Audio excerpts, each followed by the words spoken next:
Welcome back to our podcast. As I said in the first video, we were going to get a politician, and today we have a politician, Neil Angus. Thank you for joining us today. It's a pleasure, Francis. Thanks very much for having me along. We have myself, Tobias, and George as well. Yep. And Neil, can you just give us a little bit more information about yourself? So, what's your roles in shadow ministry for Michael O'Brien, and just give a little bit of background information about yourself as well for the viewers. Sure. Well, thanks very much, Francis, and appreciate the opportunity to be with you guys. I'm the State Member of Parliament for Forest Hill, which is an eastern suburbs metropolitan seat here in Melbourne. I'm also the Shadow Minister for Citizenship and Multicultural Affairs, Shadow Minister for Consumer Affairs, and Shadow Assistant Treasurer. And I've been in the Parliament of Victoria for 10 years. And prior to entering Parliament, I was a chartered accountant in public practice for over 25 years. Great. So we'll start getting into the questions now. Tobias, I think you have the first question for Neil. Would you like to ask Neil the question? If you were in government, what would be the area you would focus on to lead our recover in COVID-19 pandemic? Right. Look, thanks, Tobias. That's a really great question because, as you know, the economy is in a very difficult state at the moment, and so there's no doubt that you've got to have a focus. So if I was part of the government, and we've announced our plan, and I can talk a little bit more about that later on, but if I was in the government, we'd be focusing on jobs and small business, because that's as you probably have heard the saying, small business is the engine room of the economy, and that's where most people are employed. So we would be encouraging small business to get going again. And there'd be a number of ways we'd be doing that, and that would be in particular by freezing a whole lot of taxes and charges. We'd be looking to give some more tax breaks in the areas of payroll tax and other tax relief.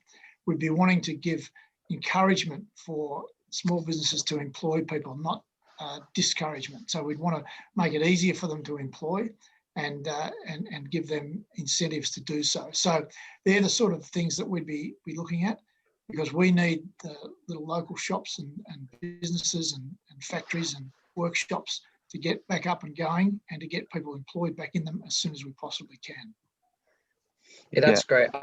I think because I heard in the budget, the state government, Tim Pallas announced in the budget, I think a lot of there's a really big deficit, I believe.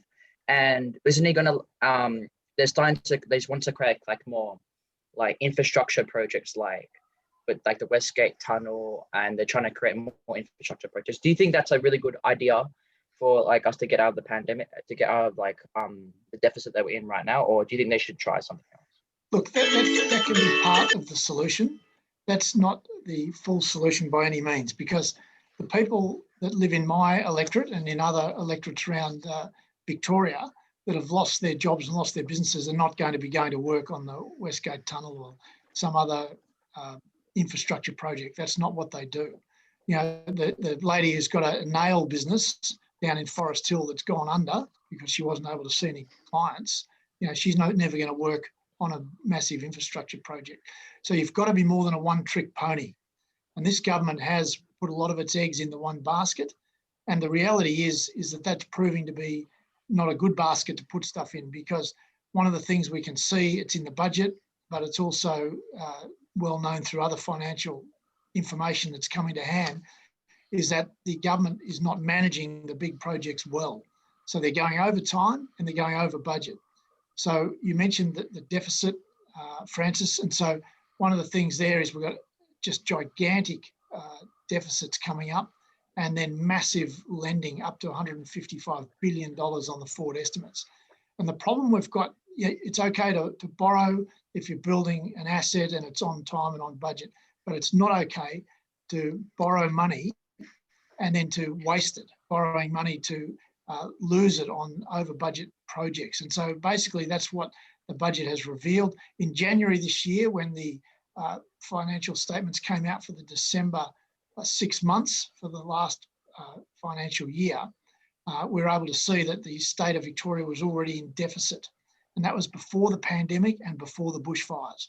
So the government was already running at a loss, and that you can't sustain any business, whether it's a state, whether it's a country, whether it's the local milk bar. You can't run things at a loss and sustain it. So there was mismanagement happening already. And as a result of that, that's just been magnified through the COVID time. And there's a lot of the borrowings are not going to build new things. They're going to backfill the losses and the overruns on previous projects. And that's a very significant issue. Yeah, I agree with that as well. So yeah, we'll get on to the next question now. So George, this is a little bit more with like the budget as well. So George, would you like to say the next question? Yeah, so my question is, do you support what the government has stated in the budget? Yeah, look, thanks very much, George. And I suppose I've sort of touched on that a little bit in as much as that it's good to have infrastructure projects, but we think that the government could have done more. There could have been more encouragement for small businesses. There could have been more assistance even during the COVID crisis for small businesses, because that's one cohort that seems to have missed out rather badly. And you can talk to many small business people. They've had some federal input. There's been some state input, but not nearly as much as what they've needed. So look, in terms of what the government's done, they've got a very wide-ranging infrastructure project, infrastructure emphasis, as you've just said and we just discussed. But again, you know, we've got some seemingly illogical behaviour going on. And I was at one of my schools this morning, George, and they desperately need a relatively small amount of money, $500,000. It's a lot of money, but in the state budget, it's a small amount of money. And they put in for a grant, spent a lot of time doing that, and they weren't able to get that. Whereas I've got a colleague in the parliament who had a school that needed $8 million, and the school got $13 million in the budget. And they said, why did we get the extra 5? They don't even know why they got it. So my concern in relation to the state budget is that it's not based on genuine need. It's probably based more on hardcore politics. And that's not the way you should be running the state. It should be looking to service the needs of the people that live in the state, and in this case, in the school environment, the students, the teachers and the families of the local schools. So I've got some very significant concerns about the budget and a range of matters, but particularly in relation to some of the spending that's been earmarked. We just wonder what the logic is and what's behind it. And I think it's, in a lot of cases, just pure politics. Yeah. Or George, do you have anything to say about what Neil said there? Or Yeah, I agree what he said. Yeah. so yeah, we'll get on to the next one. So Tobias, would you like to say the next question? Yeah. Yes. Do you think the current government is doing a good job with dealing with the virus? Why or why not? Yeah, look, thanks, Tobias. That's a really interesting question that I've been asked many, many times. I suppose what I'd say in relation to that is that a lot of the comparisons are made between Victoria and overseas jurisdictions. And my view and the view of my party has been to make comparisons between Victoria and other Australian jurisdictions, because that way we're looking more at comparable examples. So what I would say is that the reason we've had more than 800 people pass away as a result of the COVID virus here in Victoria is primarily because of the hotel quarantine disaster, where the government, we basically had the virus under control. The government, through its gross mismanagement, let the virus out into the community again. And then, well, not only that, but we had the absolute failure in the contact tracing system.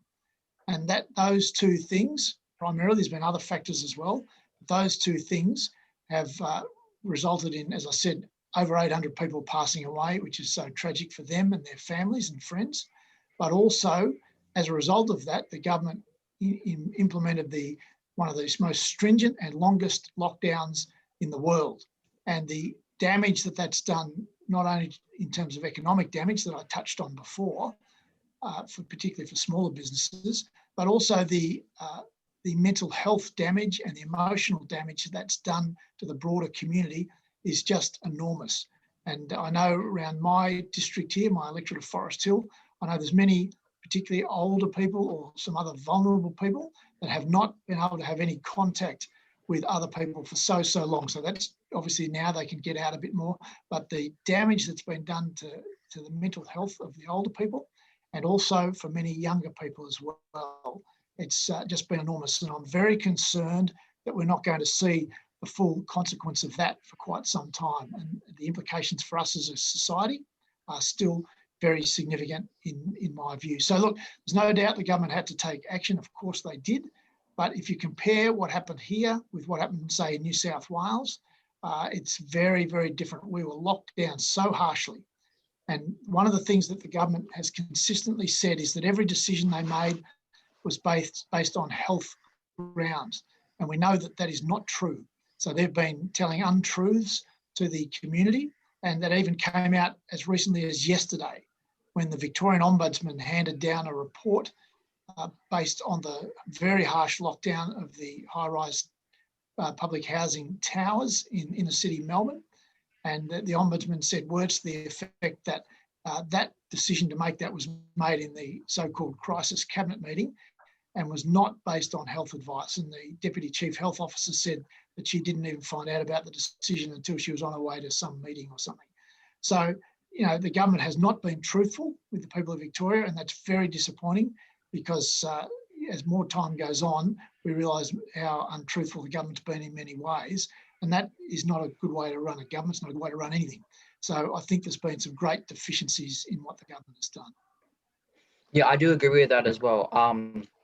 Because I think, well, I remember, because we did another interview with this, talking about mostly about the coronavirus and stuff, like how the politicians have handled it. And I do remember saying in that, I think, wasn't there like, there was an email sent from the Prime Minister's electorate officer, or like Prime Minister's like manager, and they sent an email to the Premier's manager, and the Prime Minister asked the Premier's manager, do you guys need the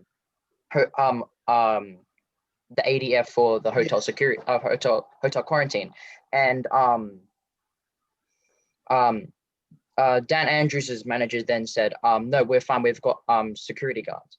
But yeah, so that's a really good point. And also I think I did hear a few weeks back that I heard that Dan Andrews already decided about hotel security before hotel quarantine was announced by the Prime Minister himself. So that's a bit strange for me as well, because how did he know already that they were going to have hotel quarantine for the passengers coming back? So that's a really good point. Yeah, that's exactly right, Francis. So you've identified a couple of key issues there, and you'll probably be well aware that there is currently an inquiry being undertaken, the Coate inquiry, by a former judge. And that inquiry is in fact due to report next week. So the government has pushed that back so that will be reporting to the public within a couple of days of Christmas. So the government is clearly hoping that no one sort of looks at it, gets lost in the Christmas holidays and all the rest of it. But that inquiry did hand down an interim report in relation to how the hotel quarantine program should be run. And we as an opposition, and I think all Victorians, are hoping that inquiry in fact gets to the truth, because it seems to have been set up to fail. And, you know, the fact that they didn't request a whole lot of important records, telephone records and other things, and particularly, Francis, to go to the matter you've just raised, to work out the exact timing, who spoke to who and when in relation to the National Cabinet meeting regarding hotel security and hotel quarantine programs, and who was involved in all that. I think there's a lot of murky business going on there, and I hope that the Coate inquiry gets to the bottom of it. Our side of politics has called for a Royal Commission to actually get genuinely to the bottom of what's going on, to be able to subpoena documents, to call witnesses, to give evidence under oath, and not to pussyfoot around. So we'll wait and see until next week, but suffice to say that we've got grave concerns in relation to that as well. Yeah, that's a great point as well. So, George, would you like to bring the next question up? This is related a little bit to the economic effects of coronavirus. So yeah. Yeah. So my question is, how will you support the government in bringing back the losses of the economy? Yeah, well, look, thanks for that question. that's one of the difficulties we've got, because as I said the other day, the budget is just showing absolutely enormous losses. I think this year's the deficit's going to be $23 billion, and that's more than the combined deficits of every other state in Australia. So that shows that it's absolutely extreme in terms of the money that's being lost. So look, we didn't oppose the budget when it went through the Parliament a couple of weeks ago, but we certainly spoke on it, and I absolutely spoke on it, and I expressed my concern for the reasons that I've already outlined in terms of major projects being mismanaged and running over time and over budget, and as a result of that, some of the money that's being borrowed is using to backfill the losses on those projects. I talked about small businesses and how they weren't getting the relief they needed. And I talked about many other things, but part of the role that I've got as a member of the opposition here in Victoria is to highlight what we see as deficiencies and also to put up alternate policies. So I mentioned before that we had a document. I'll just hold this document up so you can see it. This is what we call our back to work and back in business document. So we released this document earlier in the year, and then we've now issued a COVID-19 response November update version. And this is a very substantial document. It's not just a 2-page brochure. It's about a 20-page document that goes into a whole range of detailed policies. So maybe you guys might want to have a look at that and get some ideas. But we talk about all the different areas of the state that we need to be addressing, the issues that we need to be addressing. And so we talk about basically 4 points: securing your family finances, rebuilding opportunity for local business, investing in health and education, and supporting our communities. And so we've outlined just dozens and dozens of policy positions in there. And these aren't policies that we necessarily will be taking to the election, but in a couple of years' time. But these are policies that can be implemented now to help people and to get the economy going again, because at the end of the day, that's what needs to happen. We need people to get jobs, because we've got basically 1 in 5 Victorians are either unemployed or underemployed. And that's just a staggering thing. And I'm sure you boys know, and people watching this podcast will know people that have lost their jobs, people that are looking for work, people that have got some work but not enough work. And that's the fundamental issue. We've got to get people out there providing for themselves, because you can't have people being reliant on the government, whether that's state or federal. But people have got to be, it's far better for them and for their families and for everybody, for people to have the opportunity to go out and have an honest day's work. So look, we've, as I said, gone into many, many issues and policies in there. And that really covers off a lot of, I haven't got time to go through it in too much detail now, but certainly that would, that gives you a lot of the ideas as to what our policies are. Yeah, those are really good points as well. So I'd just like to bring up something as well. It's not really related.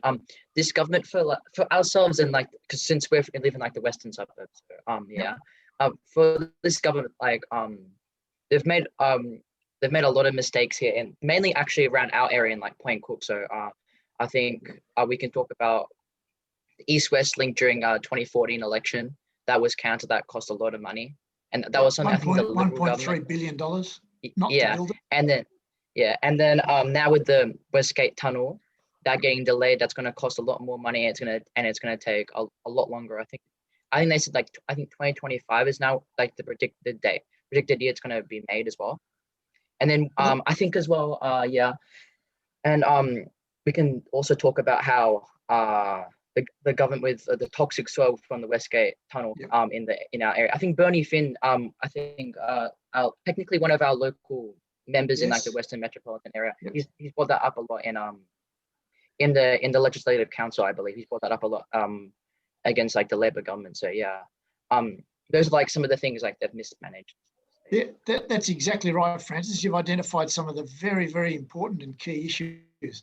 Because, for example, the Westgate Tunnel, last week, I think it was, or it might have been earlier this week, I can't remember now, but the minister was asked what the new date, she was asked, when will the Westgate Tunnel project be finished? And she didn't give an answer. So that tells us that they don't even know. And it's obviously, as you've correctly said, well over time, well over budget. and it's just going to be another infrastructure disaster. In terms of the toxic soil, that's another brilliant point you've raised, because the government had bypassed a whole lot of its own requirements in relation to doing the groundwork on the toxic soil dumping. And they said, no, everything's fine, don't worry about it. And then they seemingly got the EPA to sign off on it. And it's just come to light last week that the EPA was wrong, and it should not have enabled the government to be doing what we had intended to do. And so those processes have now stopped. So the fact that the toxic soil was going out, as you correctly identified, Francis, to the western side of Melbourne, out to Bacchus Marsh or out to other places down Werribee Way and other places, that has now had to stop. So that's going to be further delays because the government had not stuck to its own rules even on that project. It had bypassed them and overridden the processes that ordinarily are in place just for political gain, really. In other words, just to steamroll the project through and try to get it back on track. So what it really shows, I suppose, the fundamental thing it shows is that the project has been mismanaged. Because how could you not know that that soil was there? Because where they're digging is underneath where there's been petrochemical refineries for goodness knows how many years, probably 40 or 50 years, and storage of bulk liquids, petrols and diesels and other things. So how you could not anticipate, how you could not do a proper business case and work out that that was going to be the condition of the soil with your bore testing and other things, it's unfathomable. But as a result of that, trying to shortcut things on the front end, it's ended up with this complete disaster in terms of the stalemate that has now resulted. And of course, the costs have gone up enormously by billions of dollars. Yep, those are some great points there, Neil. We'll go to the last question now. So this is our last question. This is a little bit related to the federal government as well. So do you believe the federal government's actions relating to China will hurt our economy in the long run? How or why won't it? Or how will it? And explain as well. Sure. Look, thanks, Francis. I suppose, as you've said already, this is essentially a federal government issue, but I'm happy just to make a few brief comments on it. I would see it not so much as the federal government's actions on China, it's China's actions on Australia that's caused the issue. Now, the fact that might, the excuse or the ultimate genesis of that might have been the fact that Australia had called for an international inquiry into the source of the COVID-19 virus. That may be at the heart of it. I think it probably is. But it's then, we were just joining many other countries in the world, many other free countries calling for that, I should add. But the fact that then China has reacted the way it has, that's nothing to do with us. That's their response to that or to other issues that they may or may not have. So, but that's definitely affected us. I mean, the fact that here in Victoria, we're an enormous grain growing state. And so the fact that barley exports from Victoria are going to be stranded or disallowed into China. Wine exports from Victoria, we've got a very lucrative and extensive wine export market going from Victoria. We've got other, obviously coal and I heard on the radio yesterday as an aside that there's a ship full of Australian coal that's been stuck off China 5 months. So those poor sailors, talk about lockdown, they're stuck on their ship for 5 months just at anchor. So you can't imagine the difficulties those men and women are going through. But the fact that China has decided to respond in these ways, that's of significant concern. And I suppose what it really has done, not only for Victoria and Australia, but certainly probably for other countries as well, it's highlighted the over-dependence on, let's stick to Victoria, the over-dependence on Victoria on China as an export market. So the silver lining to that will be that Victorian businesses and the Victorian government, I trust, will start looking far more seriously and working far harder on alternative export markets for the wonderful goods and indeed services that come out of Victoria. So hopefully there'll be a silver lining. Hopefully there'll be some other opportunities because there's many other great nations that we don't do as much trade with, and there should be some more opportunities there. So hopefully that will happen. But what China does and the consequences for Victoria and Australia will be out of our hands. We can't control what the Chinese Communist government does, and we'll have to just wait and see. And in the meantime, I hope people are doing a lot of work trying to organise and negotiate new markets for our products. Yeah, those are some really good points as well. Just to because we're running out of time here, just to do a little bit of a side note. I think the Andrews government, they signed, I think it was 2019, 2018, they signed a deal to the Belt and Road as well. Yes. Which is a little bit related to China. And I think now the federal government's trying to get rid of it. What are your thoughts on that deal, on the Belt and Road deal as well? What are your thoughts on that? Yeah, look, thanks, Francis. We've come out publicly outside of politics here in Victoria and said that we will tear up the Belt and Road Agreement. We've said that there's a lot in it for China, for the Chinese Communist Party, but there's not a lot in it for Victorians and for the Victorian economy. So we've already said that we will tear that up should we be elected in November 2022. Interestingly, the federal government, as you've touched on, have put through a bill, I think it might have even been last week, or certainly in very recent times, which will outlaw the states or other entities and bodies entering into international agreements like the Belt and Road Agreement. So that will enable, quite correctly in my view, the federal government to be in charge of those sort of international relations. It's not appropriate for a state to have international sort of trade arrangements like that without advising and going through with the blessing of the federal government that deals in essentially all those international affairs. So there was a lot in that agreement for the Chinese Communist Party, not so much in it for Australia. So that's why we were not supportive of it. Those are some really good points as well. So actually that's all the questions that we've had. So yeah, that's the end of technically the video podcast. I really thank you, Neil, for taking your time to come on our podcast with us. That's a great pleasure, Francis. Thank you very much to you, Francis, and to Tobias and George for having me along today, and to your viewers. I trust that's been of assistance, and all the best to you and all your viewers as well. Thank you. Thank you very much, Neil. And everyone watching this, I thank you very much for sticking around and watching the video. I hope you guys enjoyed, and peace out, guys. See you. Yeah.